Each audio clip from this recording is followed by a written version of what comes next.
Trump thought Canadians would fold after a few months. He thought the tariffs would hurt Canada enough that Ottawa would come to Washington and negotiate on American terms. He thought Canadians would keep booking Florida vacations, keep driving to outlet malls in New York and Michigan, keep spending their dollars south of the border the way they always had. He was wrong. In January alone, Canadian car crossings into the United States plunged 27%. Canadian air travel to the United States dropped 18%. 4 million fewer Canadians visited the United States in 2025 compared to the year before.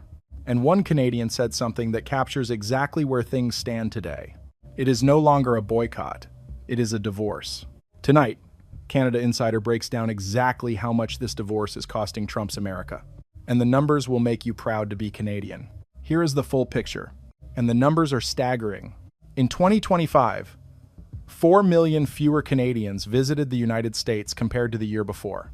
Not a rounding error, not a seasonal fluctuation. 4 million people who used to cross the border to shop, to vacation, to visit family, to spend money in American hotels and restaurants and theme parks and outlet malls who simply did not go.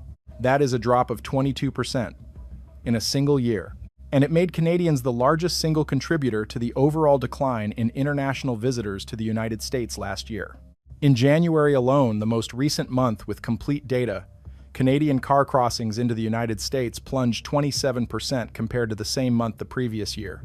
Canadian air travel to the United States dropped 18%. January was the 10th consecutive month of year-over-year decline. 10 months in a row, getting worse every single month. And the airlines noticed, because airlines do not keep flying routes that Canadians are refusing to book. WestJet cut its United States capacity by 19%. Air Canada cut United States capacity by 7%. Flair Airlines cut United States capacity by 58%. And Air Transat, one of Canada's largest leisure carriers, did not cut its United States capacity. It quit the United States market entirely. 450,000 seats removed from Canada to United States routes in the first quarter of 2026 alone. Gone. Because Canadians are not filling them. And where are those Canadians going instead? Toronto to Cancun is now the single busiest international route out of Mexico. Not Dallas, not Houston, Toronto to Cancun, a Canadian city dethroning two American cities simultaneously as Mexico's top international connection. Canada to Mexico flights are up 15.7% 10/7. Caribbean bookings are surging, European bookings are surging, domestic Canadian travel is surging. Canadians did not stop traveling. They stopped traveling to the United States. And American communities are paying for every single dollar of that decision. $4.5 billion. That is Forbes' estimate of the total economic loss to the United States from the Canadian spending collapse. $5.7 billion in tourism losses alone, according to the United States Travel Association. New York State recorded 3.4 million fewer Canadian travelers in 2025. Florida Canadian visits are down 15% and accelerating. Orlando alone lost 79,000 available seats in early 2026. One Quebec travel agent specializing in Disney and Universal told reporters her reservations dropped 60% in a single month. 60%. Gone. Because of a trade war Trump said Canada would lose. But the money is only one part of this story. Because what is happening now goes far deeper than vacation bookings and airline routes.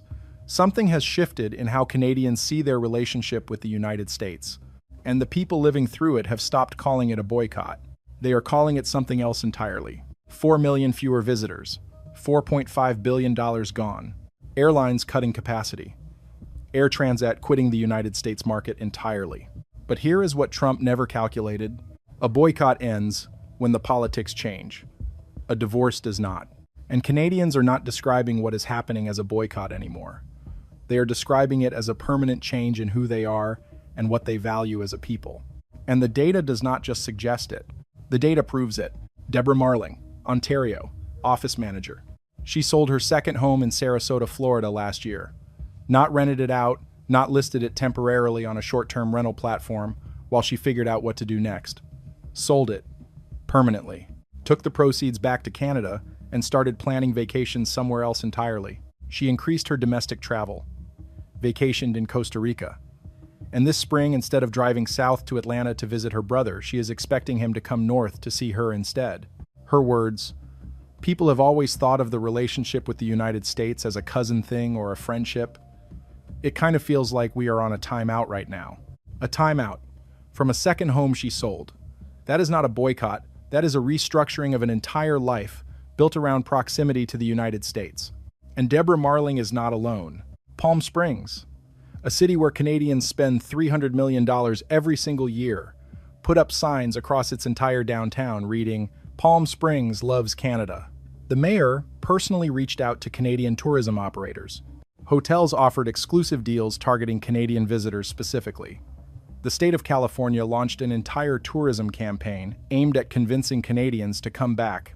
American cities are publicly begging Canadians to return, and Canadians are going to Cancun instead. But here is the part most people completely missed. This is not temporary, and the polling proves it. 91% of Canadians now say they want Canada to rely less on the United States. 90% followed the trade war closely, the highest engagement with any single news story since the beginning of the COVID pandemic. 62% of Canadians say they are less likely to visit the United States in 2026 than they were last year. 70% said they felt uncomfortable traveling to the United States this past winter.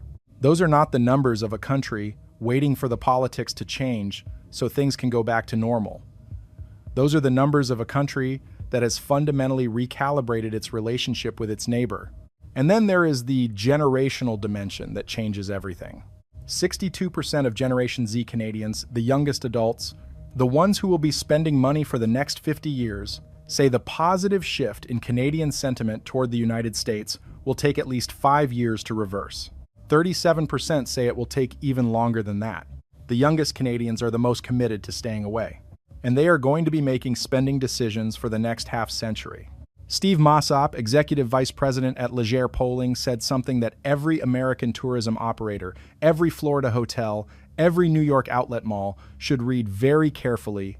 "The biggest surprise," he said, "is how adamant Canadians are about not supporting the United States in any shape or fashion." Any shape or fashion, not just vacations, not just groceries, not just outlet malls. Any shape or fashion. And 1 in every 12 American jobs is connected to the travel and tourism industry that just lost $4.5 billion of Canadian spending. Trump said Canada would lose this trade war. The workers in Florida and New York and California are losing it instead. So let us be precise about what just happened. Trump thought tariffs would force Canada to negotiate. 4 million fewer Canadians visited the United States last year. Canada went to Tokyo, Sydney, and New Delhi instead. Ottawa did not call Washington to negotiate. Washington called Ottawa. Trump thought Canadians would keep spending in Florida and Arizona. Air Transat quit the United States market entirely. Flair cut United States capacity by 58%. Toronto to Cancun is now Mexico's single busiest international route. Trump thought the boycott would fade after a few months. 10 consecutive months of decline. 62% of Canadians say they are less likely to visit in 2026 than last year. The 10th month was worse than the 9th. The 9th was worse than the 8th. Trump thought younger Canadians would eventually move on. 62% of Generation Z say the shift will take at least 5 years. 37% say longer. Trump thought this was a boycott Canada would eventually abandon. Canadians stopped calling it a boycott. One Canadian said it best. "It is no longer a boycott. It is a divorce." And $4.5 billion of missing American revenue is the alimony.